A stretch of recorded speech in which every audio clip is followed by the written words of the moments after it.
Good day. We are the Group 1 from cr33 and we are about to report concept of conflict. Here are the group members: Santos Christian, Braquesa Irish, and Lambas Castin. Here are the topic outline. First is the conflict definition. Next is conflict approach, theories, and types. Lastly is the concept of conflict resolution and strategies. Part 1.1 Definition of conflict. Conflict is defined as a struggle between people. The struggle may be physical or between conflicting ideas. It can be either be within one person or they can be involved several people or groups. Conflict is derived from a Latin word, conflingere, meaning to come together for a battle. Another broad definition of conflict, it is a natural disagreement arising between two or more people. It exists when they have incompatible goals and one or more to believe that the behavior of one of the other prevents them from their own goal achievement. So sinasabi lang dito na yung conflict is nag-a-arise between one or two people. Especially kapag meron silang magkaibang goal or magkaibang pinaniniwalaan. And one of them is nakaramdam na yung paniniwala ng isa is nakakasira sa goal or achievement niya. Doon na nag-a-arise ang conflict. Next one is conflict theories. Conflict theories are perspectives in sociology and social psychology that emphasize a materialist interpretation of history, dialectical method of analysis, a critical stance toward existing social arrangement, and political program of revolution or at least reform. Conflict theories draw attention to power differentials such as class conflict and generally contrast historically dominant ideologies. It is therefore a macro-level analysis of society. Karl Marx is the father of social conflict theory, which is a component of four major paradigms of sociology. Certain conflict theories set out to highlight the ideological aspect inherent in traditional thought.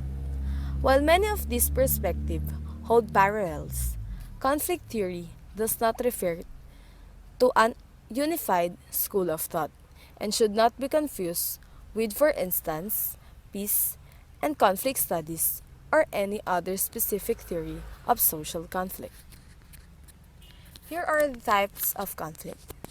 Conflict theory is most commonly associated with Marxism, but as a reaction to functionalism and the positivist method, it may also be associated with number of other perspectives, including critical theory, feminist theory, which approach that emphasize women's political, social, and economic equality to men, post-structural theory, postmodern theory, which is an approach that is critical of modernicism with a mistrust of grand theories and ideology. Next is post-colonial theory, world system theory, queer theory that talks about a growing body of research, findings that challenges the heterosexual bias in Western society, and lastly, the race conflict approach, a point of view that focuses on inequality and conflict between people of different racial and ethnic categories. This is Dwayne Irish B. Braquesa from Criminology 33. Thank you. Good day everyone. This is Christian Emer Santos, Part 1.2 Conflict Modern Approach. Modern Approach on Conflict. Charles Wright Mills, an American sociologist and a professor of sociology at Columbia University from 1946 until his death in 1962. Mills was published widely in popular and intellectual journals, and is remembered for several books such as The Power Elite, which introduced the term and described the relationship and class alliances among U.S. political, military, and economic elites. White-collar and American middle classes on the American middle class and the sociological imagination, which presents a model of analysis for the interdependence of subjects' experiences within a person's biography, the gene structure, and historical development.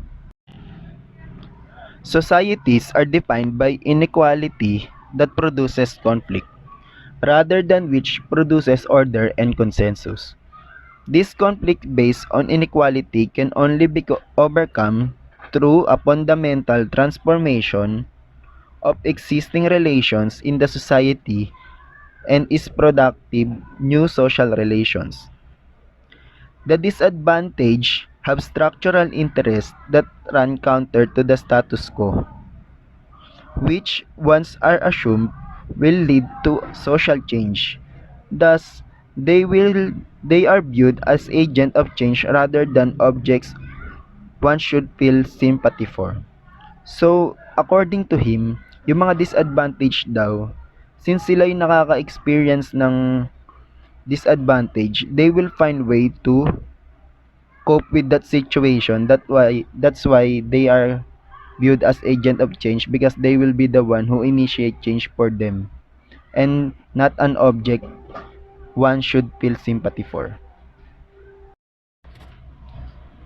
Human potential, for example, capacity for creativity, is suppressed by conditions of exploitation and oppression, which are necessary in any society with an unequal division of labor. These and other qualities do not necessarily have to be stunted due to the so-called civilizing process or functional necessity. Creativity is actually an engine for economic development and changes. Part 1.3 Concept of Conflict Resolution. Concept of conflict resolution. Conflict resolution is conceptualized as the methods and processes in facilitating the peaceful ending of conflict and retribution. The term conflict resolution may also be used interchangeably with dispute resolution, where arbitration and litigation are critically involved. The concept of conflict resolution can be taught to encompass the use of nonviolent resistance measures by conflicted parties in an attempt to promote effective resolution. Committed group members attempt to resolve group conflicts by actively communicating information about their conflicts, motives, or ideologies to the rest of the group. For example, their intentions, reasons for holding certain beliefs, and by engaging in collective negotiation.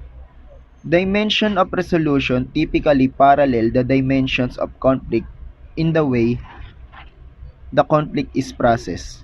Cognitive resolution is the way disputants understand and view the conflict with beliefs, perspective, understanding, and attitudes. Emotional resolution is in the way disputants feel about a conflict, the emotional energy. Behavioral resolution is reflective on how disputants act. Their behavior, ultimately a wide range of methods and procedures for addressing conflicts exist, including negotiation, mediation, arbitration, diplomacy, and peace building. Good day, everyone. I am Lambas Christine Nicole M. to report conflict resolution strategies. Kenneth Thomas and Ralph Killman developed 5 conflict resolution strategies that people use to handle conflict, including avoiding, defeating, compromising, accommodating, and collaborating.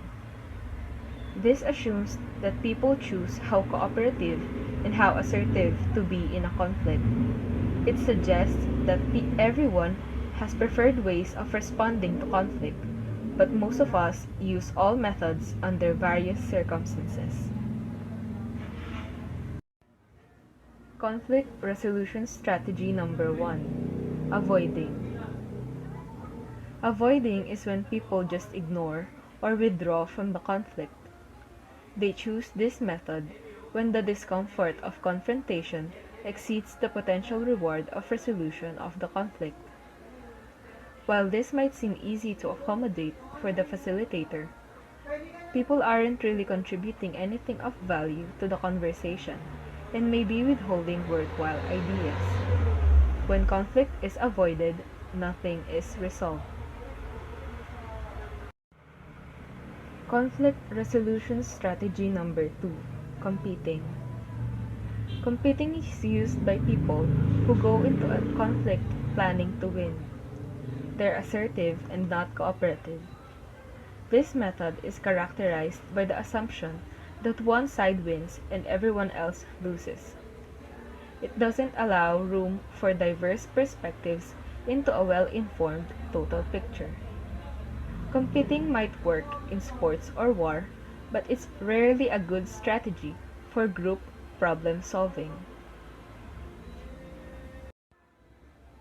Conflict resolution strategy number 3. Accommodating.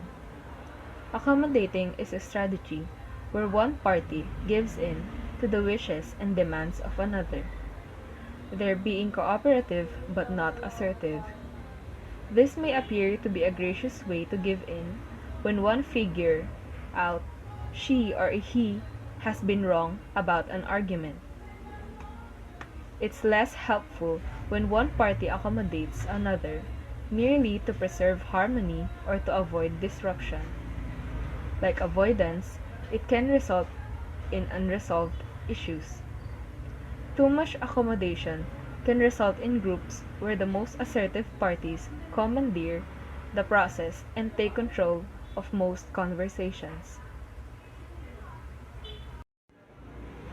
Conflict resolution strategy number 4. Collaborating. Collaborating is the method used when people are both assertive and cooperative. A group may learn to allow each participant to make a contribution with the possibility of co-creating a shared solution that everyone can support. A great way to collaborate and overcome conflict is to reach out and touch them. Conflict resolution strategy number 5. Compromising. Another strategy is compromising, where participants are partially assertive and cooperative. The concept is that everyone gives up a little bit of what they want, and no one gets everything they want. The perception of the best outcome when working by compromise is that which splits the difference. Compromise is perceived as being fair, even if no one is particularly happy with the final outcome.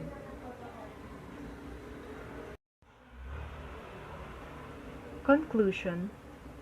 In this topic, conflict was given definition and discussed from how its theory started and the types from which it can be associated with. The concept of conflict resolution is mainly to be able to settle disputes or arguments with endings that is satisfying for both or all parties involved. Different conflict resolution strategies are also made to prove that different people handle different conflicts under different circumstances, and its results varies from one situation to another. The reference that was used for our report is a book called Dispute Resolution and Crisis Management, 2020 edition by Prof. Christian G. Domingo. That would be all. Once again, we are the Group 1 from cr33. Thank you for listening and have a great day.